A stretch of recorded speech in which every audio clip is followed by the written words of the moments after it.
Listo, muy buenas noches, bienvenidos a esta charlita. Ahí se irán conectando más y los que no puedan, pues la vamos grabando. Hoy quiero mostrarles lo que es el entrenamiento como tal y sobre todo aplicando una de las componentes de la carga más importantes, que es la intensidad, o sea, la magnitud con la que realizamos el esfuerzo, que es básicamente con uno de los parámetros que yo juego para programarles. ¿Listo? Esa intensidad la podemos medir desde la carga interna o desde la carga externa. Como ustedes han visto, yo les programo muchas veces por carga interna o por carga externa. ¿Qué quiere decir eso? La carga interna es la respuesta de nuestro organismo al estímulo que le estamos generando, que le estamos dando. ¿Cierto? La podemos medir a través del lactato en sangre, que pues para nosotros no es nada práctico. La podemos medir con la banda de frecuencia cardíaca, con la percepción del esfuerzo, con la frecuencia respiratoria o el patrón ventilatorio. Todos esos cambios nos van mostrando cómo nuestro cuerpo va respondiendo al estímulo que le estamos generando. Por otro lado, tenemos la carga externa, es decir, ese estrés que le ocasionamos al organismo a través de una velocidad, de un peso o en el caso del ciclismo de los vatios.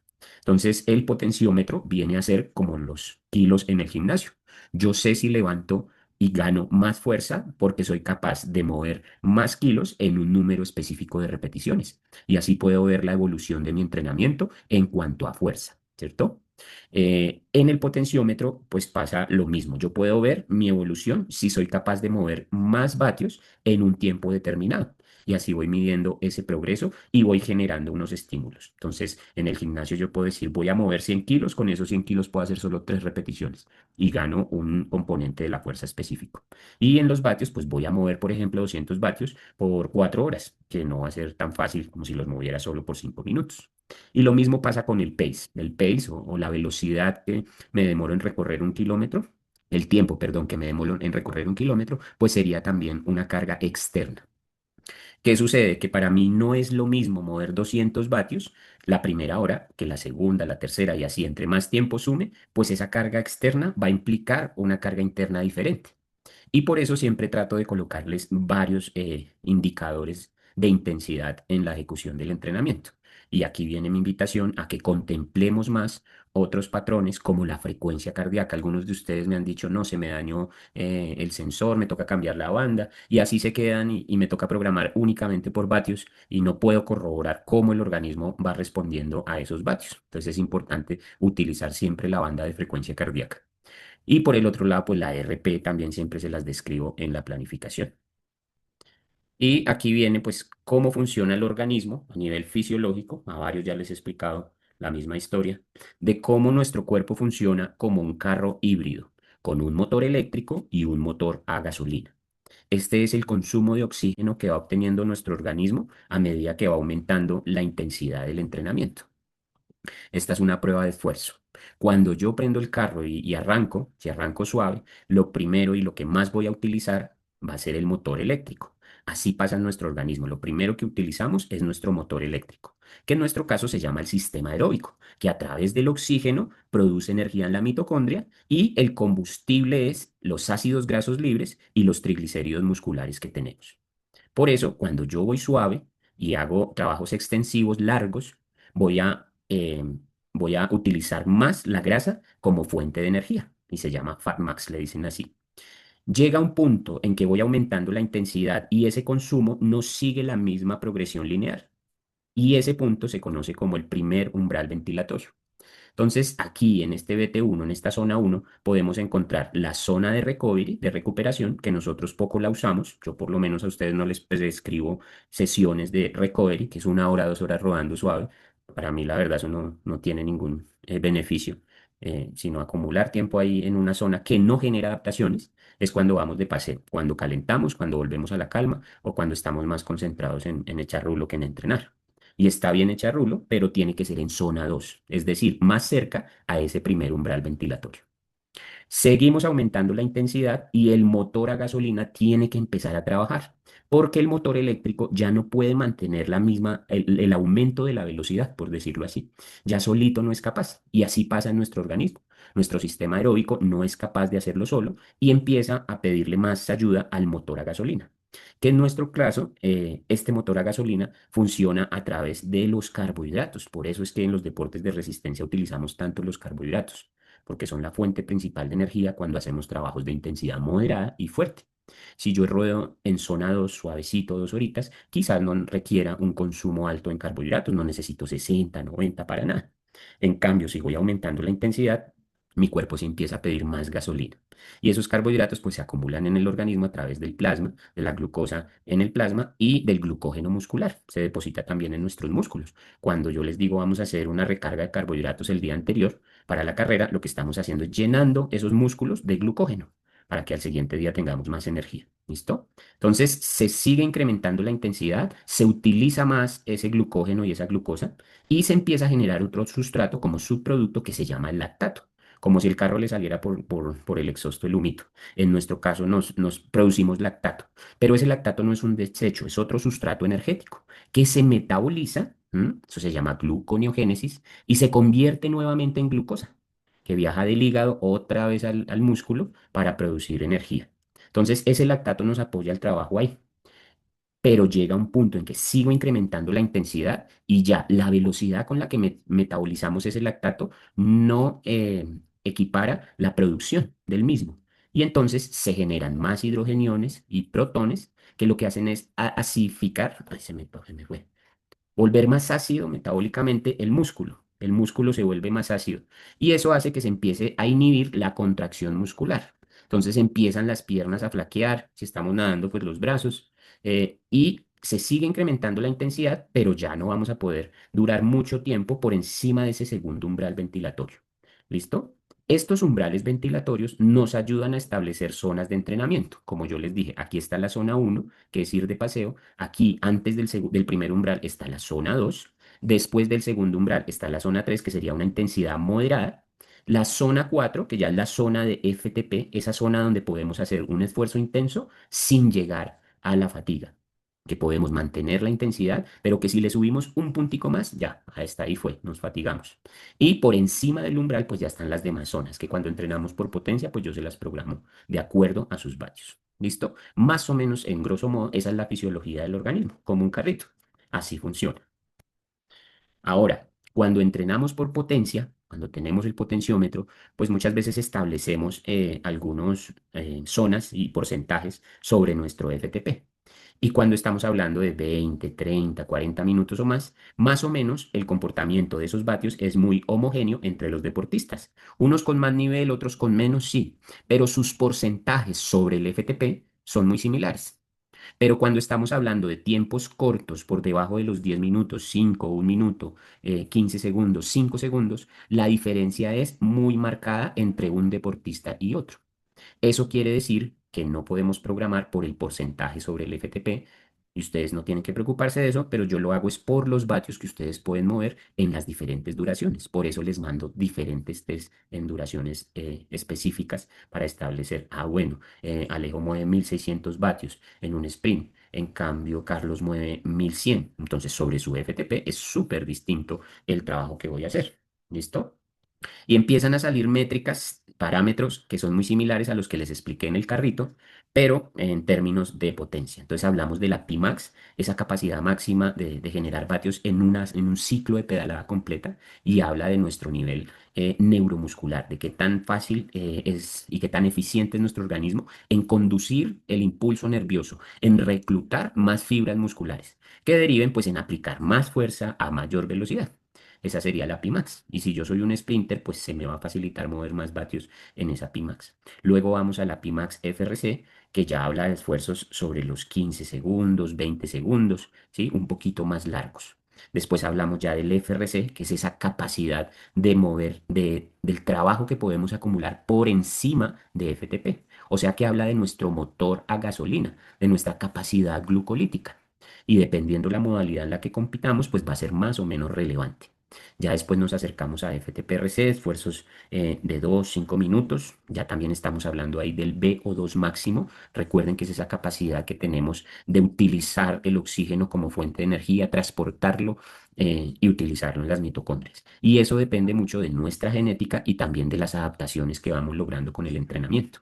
Y por último, pues ya está nuestra zona de FTP o nuestra zona de endurance, de tempo, esa zona 3, zona 2, donde podemos hacer trabajos aeróbicos extensivos, o sea, largos, que podemos durar horas ahí. ¿Listo? Listo. Eso en cuanto a los vatios, pero recuerden que el organismo tiene una respuesta diferente a esa carga externa. Aquí vemos el drift cardíaco, o sea, la deriva de la frecuencia cardíaca, de cómo el organismo va cambiando su recepción del estrés externo a medida que pasa el tiempo. No es lo mismo para mi organismo mover 200 vatios, aquí voy a 200, sí, a 200 vatios uniformes, o sea, esto sería como una sesión indoor con el modo ergo encendido y lo mantengo ahí constante. Mi corazón cada vez va a latir más rápido, a pesar de que la carga externa es la misma, no varía, pero mi corazón sí cambia su funcionamiento, o sea que a nivel interno la respuesta sí es diferente y quizás ya no estoy trabajando en zona 2 sino en zona 3, o sea, generando un estímulo distinto al que estoy buscando. Por eso tenemos que cruzar y lo mismo para los que hacen tri y les programo running. Si yo les programo un pace específico, que normalmente se los hago ya después de unos meses, pasa lo mismo. Yo puedo mantener un pace pero miren que la frecuencia cardíaca se va incrementando. ¿Y eso por qué pasa? Pues por múltiples factores, la deshidratación, la temperatura interna, la fatiga neuromuscular, la fatiga psicológica, el estrés articular. Son múltiples los mecanismos que hacen que internamente para mi cuerpo sea mayor el esfuerzo a medida que pasa el tiempo. Listo, eso por ese lado y pues la invitación es a cruzar esas variables. Por otro lado, recuerden que yo siempre les pido cuando iniciamos la toma de la frecuencia cardíaca de reposo, porque esa frecuencia cardíaca de reposo varía un poco con las adaptaciones que tenemos en el entrenamiento. En cambio, la frecuencia cardíaca máxima no, casi siempre va a ser la misma y va a bajar posiblemente una pulsación por año, pero tu frecuencia cardíaca máxima no cambia con el entrenamiento.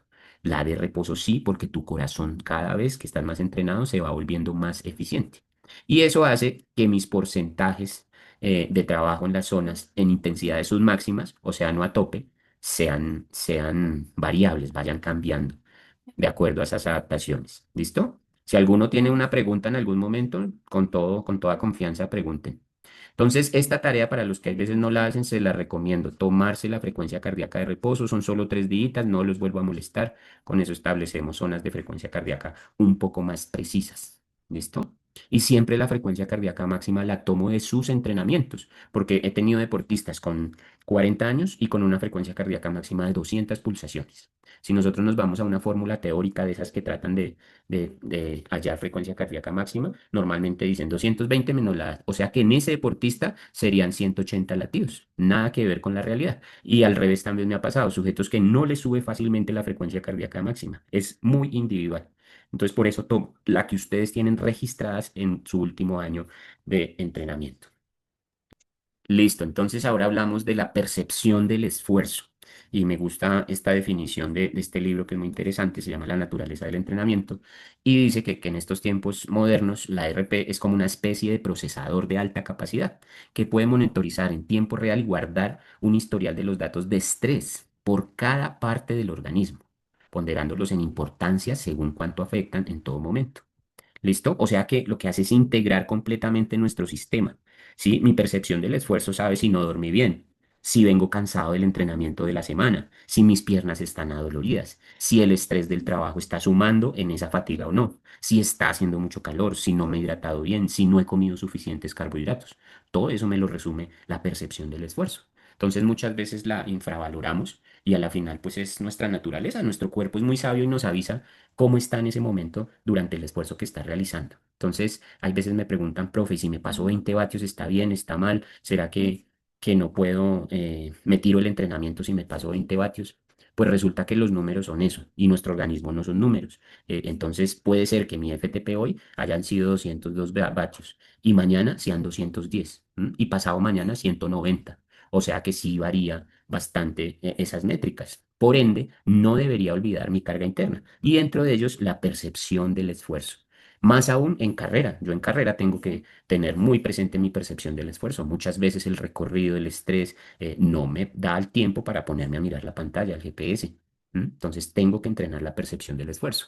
Y una tarea que siempre les recomiendo es no activen el modo ERG cuando están haciendo entrenamiento indoor. Eso nos aleja de tener una buena percepción del esfuerzo y muchas veces ya cuando estamos afuera no somos capaces sin el potenciómetro, sin la pantalla, saber si vamos fuertes, si vamos suaves, si estamos gestionando bien la energía para el tiempo que queremos realizar el esfuerzo. ¿Listo? Esta escala salió del American College hace como un mes Y lo que busca es clasificar la intensidad del esfuerzo. Si vemos la gráfica de abajo, igual de 0 a 10, como yo les he mostrado, una escalita de 0 a 10, donde empezamos muy suave y llegamos a muy o extremadamente fuerte. ¿Listo? Y me parece una forma muy sencilla. Lo ideal es que lo hagamos siempre así, de 1 a 10, siendo 1, 2 muy, muy suave, o sea, como les decía, zona 1, ir de paseo. 3, 4 zona 2, o sea, ir a intensidad suave, pero ya siento que me estoy ejercitando. Zona 3, 5, 6, ya lo siento moderado. Zona 4, ya 7, 8, lo siento fuerte, esa zona de umbral. Y por encima de umbral, pues ya 9 y 10, que ya son intervalos cortos o sprint. Y además, pues empieza a surgir más tecnología, como por ejemplo estos timeware, que lo que hacen es medir la frecuencia respiratoria. Y apoyaban algunos estudios que muestran cómo responde de manera mucho más rápida que la frecuencia cardíaca al cambio de intensidad. Y eso sí es así. Cuando yo voy a hacer un esfuerzo corto e intenso, mi organismo, mi corazón no sube de una a sus latidos. Y es por ello que muchas veces yo no les programo o nunca les programo intervalos por frecuencia cardíaca. Porque es que yo no les puedo decir, vamos a subir a 180 pulsaciones 1 minuto y luego las vamos a bajar a 120 y otra vez 180. Eso no se puede. El organismo no responde de una. Entonces, aquí surge este sensor de frecuencia respiratoria que sí tiene un cambio más rápido y se asocia a los umbrales ventilatorios que les mostré antes. Entonces, hay algunos estudios que muestran cómo hay una correlación fuerte entre los umbrales ventilatorios y la frecuencia respiratoria. O sea que puede establecerse con un sensor de frecuencia respiratoria estos umbrales. Y si yo defino mis umbrales con facilidad, pues también defino de manera más precisa mis zonas. Todavía faltan muchos estudios, la verdad, que como que apoyen más esta teoría, pero es un patrón que tenemos adicional. Y desde ahí salió esta tablita, muy buena, que no solo involucra esa frecuencia respiratoria, ninguno tiene este sensor por ahora, más o menos esta banda está en 1 millón de pesos, no sé, creo que ni se está comercializando todavía en Colombia. Esta la usó el Visma este año, hasta ahora la están comercializando.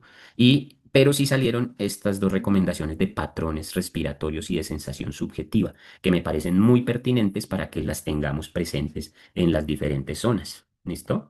Entonces de ahí pues resumo todo en esta tabla. Estos son zonas de entrenamiento, pero por carga interna. Y mi invitación es a que no se estresen con los vatios, porque para eso estoy yo. Yo soy el que debe conocer las métricas a profundidad, el saber si estamos pasándonos, si no, si tengo que exigirles más, menos, si el factor de intensidad, el TCS, bueno, todas las métricas de potencia, yo soy el que las debe manejar. Ustedes no deberían estresarse por eso, pero sí pueden tener muy presente más o menos qué deben sentir en cada zona. Entonces recuerden, en recovery voy de paseo. ¿Me genera adaptaciones? No. La verdad, trabajar en recovery no me hace más resistente, para nada. ¿Me ayuda a descansar? Más bien poco. Por eso es que yo no coloco recovery. Sí me sirve claramente para calentar y para volver a la calma. Entonces, la RP sería 1, 2, así la debo sentir, sobre 10. La frecuencia cardíaca de reserva por debajo del 60%. Por esto no se preocupen que yo les calculo a todas sus zonas de entrenamiento por frecuencia de reserva. Por eso es que les pido la frecuencia cardíaca basal. Ahora, el patrón ventilatorio, digo, el patrón respiratorio debe ser nasal y diafragmático. Si uno respira bien, debería solo respirar por la nariz. Y diafragmático quiere decir distendiendo su abdomen. Ahí hay un músculo que se llama el diafragma, que cuando se contrae el aire entra con más facilidad. ¿Listo? Entonces, así debería ser mi respiración y obviamente que mi conversación es muy fluida. ¿Listo? Luego viene la zona de endurance, de resistencia. Ya es una intensidad suave, ya no es muy suave, sino suave, ya la siento en 3, 4 sobre 10, un poco más alta mi frecuencia cardíaca y respiratoria, y ya hay mayor amplitud y sigue siendo aún nasal. El movimiento torácico es mayor, pero se puede mantener la zona 2 a través de la respiración nasal y deberíamos intentarla realizar así a nivel nasal. Tratar de no respirar por la boca nos ayudaría también a entrenar los músculos respiratorios. Puedo decir frases completas, pero sientes el cambio en tu voz.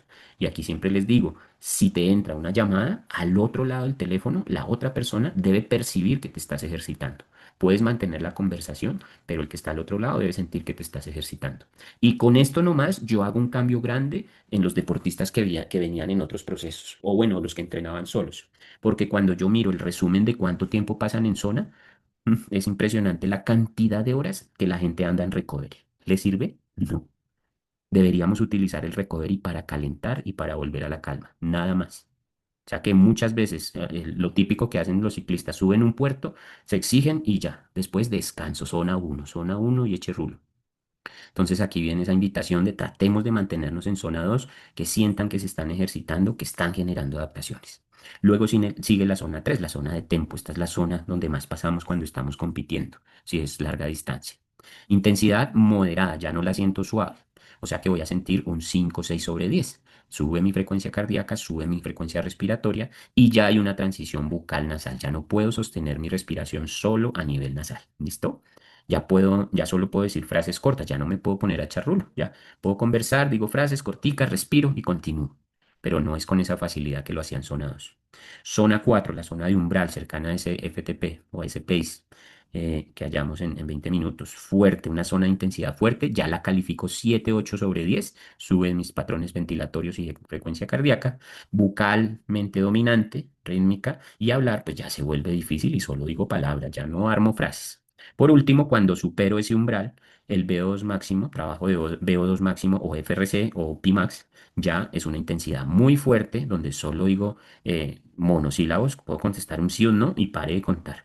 Voy a tope, voy exigiéndome mucho, la respiración solo bucal y muy superficial.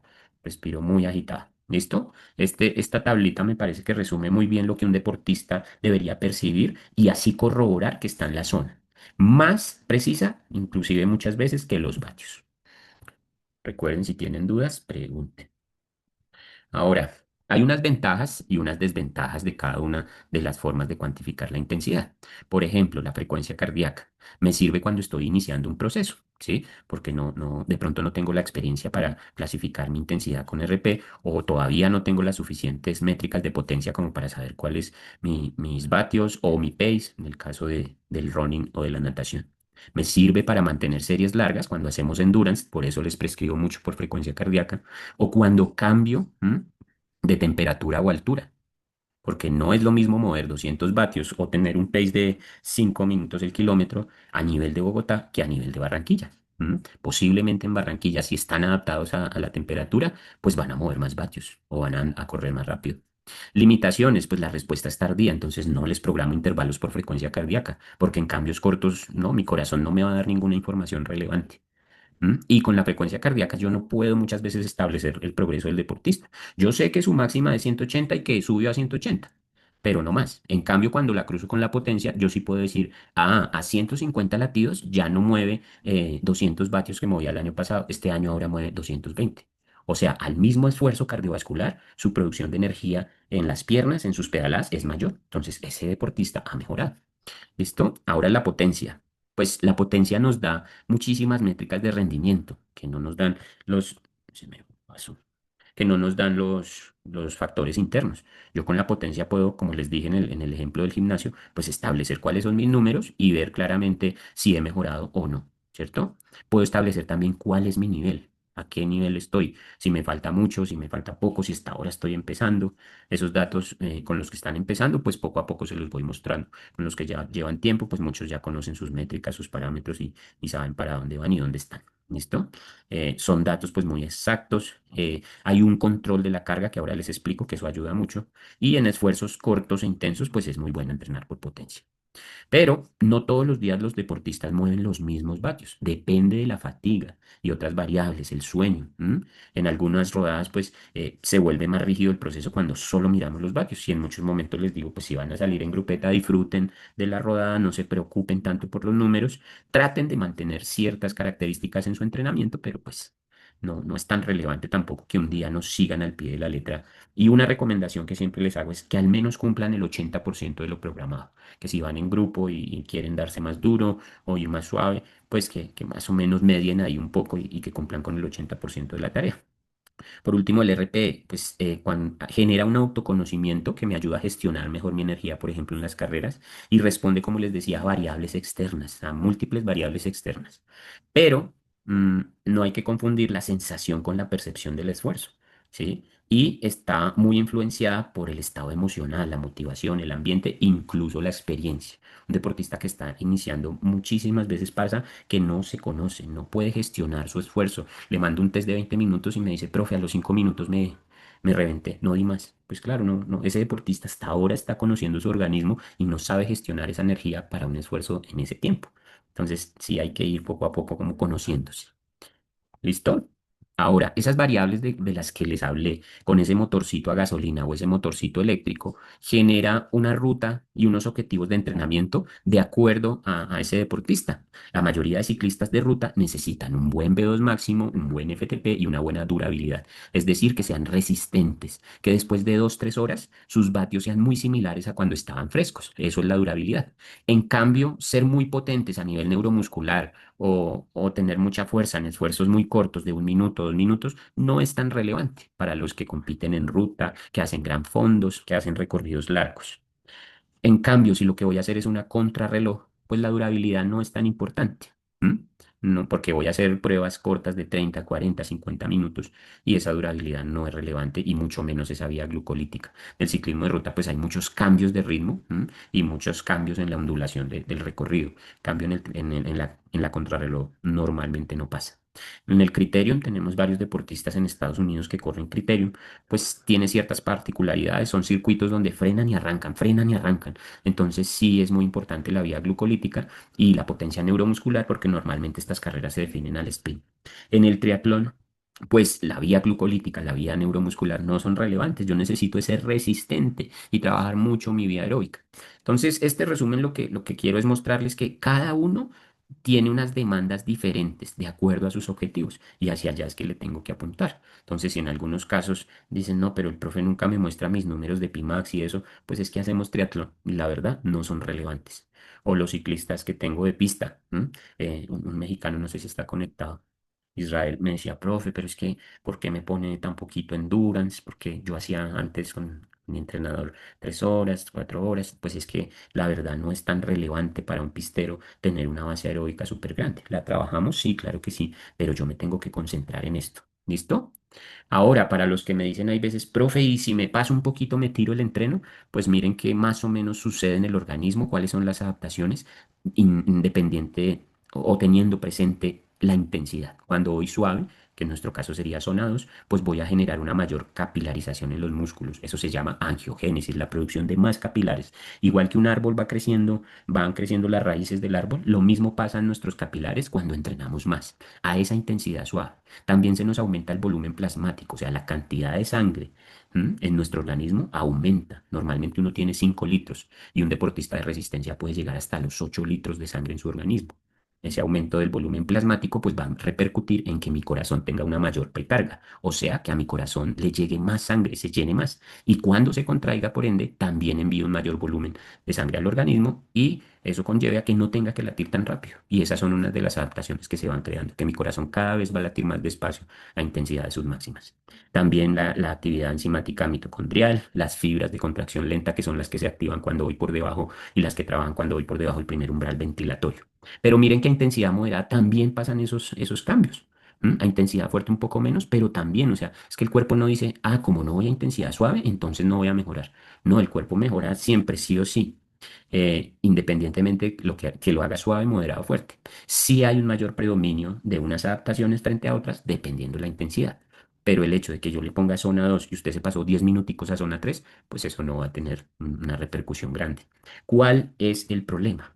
Que a medida que yo me voy pasando para acá, aumentando la intensidad, pues ¿qué voy a generar? Más fatiga. Y a la final el rendimiento sí es el resultado de esa condición física que voy adquiriendo menos la fatiga. Y por eso es que necesito muchas veces colocar trabajos de intensidad suave. Para el que no le gusta mucho trabajar suave, pues ahí se genera la base de todo y es el punto de partida. A medida que uno va evolucionando en el macrociclo de entrenamiento y acercándose al objetivo deportivo, todos han visto, los que ya llevan tiempo, cómo vamos aumentando la intensidad a medida que nos acercamos a las competencias. ¿Listo? Pero lo hacemos de manera progresiva.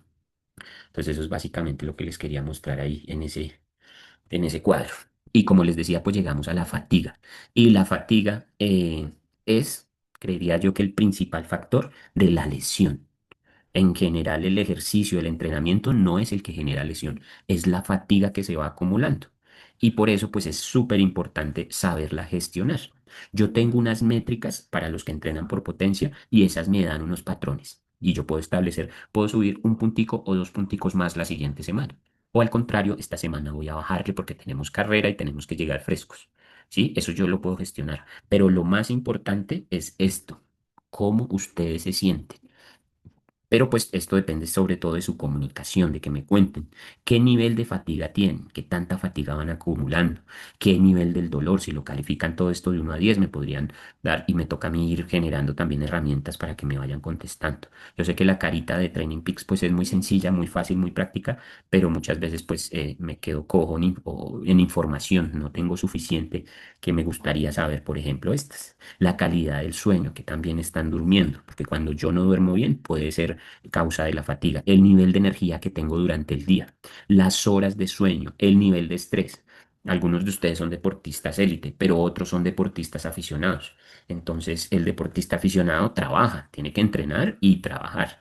Y pues muchas veces el trabajo incluso es más pesado que el mismo entrenamiento. Entonces, ese nivel de estrés yo tengo que conocerlo muchas veces. Que ustedes sin pena me digan, profe, estoy mamado, ese trabajo me tiene cansado, tengo que bajarle un poquito, miremos cómo hacemos, pero que me cuenten. Incluso el nivel del líbido es un reflejo de fatiga, ¿m? Y muchas veces la testosterona se baja mucho por esa fatiga acumulada y puede ser un marcador que derive en sobreentrenamiento. Si avisan con tiempo, pues nunca va a pasar eso. Y el bienestar general, ¿listo? Serían factores importantes que necesitaría que siempre me informen. Hay unas métricas que salen cuando entreno por potencia del IF, el factor de intensidad, que tiene relación con el FTP y habla de a qué porcentaje del FTP fue la sesión. Entonces, hay unos patrones como específicos de acuerdo a la intensidad del entrenamiento, pero como les decía, y esto nos genera estos cuadritos de ATL, CTL, TCB, que son métricas que cuantifican la carga de entrenamiento, pero son números que ustedes no se tienen que poner a mirar, a preocupar, porque para eso estoy yo, y yo la verdad sí los miro mucho. De acuerdo a estos números, yo les programo la siguiente semana. Entonces, por esto muchas veces que me preguntan, no se estresen, ¿listo? No se preocupen por números, sino, como les mostré en toda la charla, por contarme cómo están y por cada vez integrar más su sentir con los números, cómo su cuerpo va respondiendo a las diferentes intensidades. Y por último, muy presente, como les decía, su sentir, que posiblemente muchos entrenan conmigo porque miro mucho los números y sí que lo hago, porque los vatios me dan mucho el parámetro de cuál es el rendimiento del deportista y si lo que estamos haciendo está sirviendo. Pero en el día a día de las sesiones, el deportista debería preocuparse menos por los números y más por sus sensaciones. Eso es como lo que yo he aprendido a lo largo de los años con el entrenamiento. No sé si estén en desacuerdo o en acuerdo, si tienen dudas. Espero les haya aportado un poquito.